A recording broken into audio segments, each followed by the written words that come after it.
Hello বন্ধুরা, কেমন আছো তোমরা সবাই? আসলে এটা নববর্ষের ব্লগ গো। আপলোড করতে করতে একটু দেরি হয়ে গেল আমার প্রথমেই, তাই তোমাদের থেকে ক্ষমা চাইছি। নববর্ষের দিনটা আমার শুরু হয়েছিল একদম নতুনভাবে। প্রতি বছর যেমন মজা করি, মা আমি আর বোন বেরিয়ে পড়ি, সেরকমই বেরিয়ে পড়েছিলাম। একটু খাওয়া দাওয়া করছি, একটু ঘোরাফেরা করেছি আর প্রচুর মজা করছি। আচ্ছা বলো তো, এই শাড়িটা চিনতে পারো কি না? চিনতে পারলে না তো? মানে আমি জানতে চাইছি যে শাড়িটার নাম কি। শাড়িটা হলো এক ধরনের ক্লাসিক কাঞ্জিভারাম। ইদানিং আমার শাড়ির প্রতি একটু ভালোবাসা জন্মেছে। মানে দেখি ভারতবর্ষের বিভিন্ন প্রান্তে শাড়ির কি অদ্ভুত অদ্ভুত বৈচিত্র্য আছে, তাই না?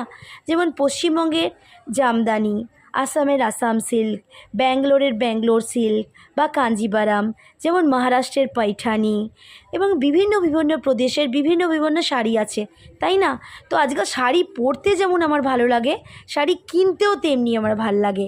জানি অনেকে আমার সাথে একমত হবে।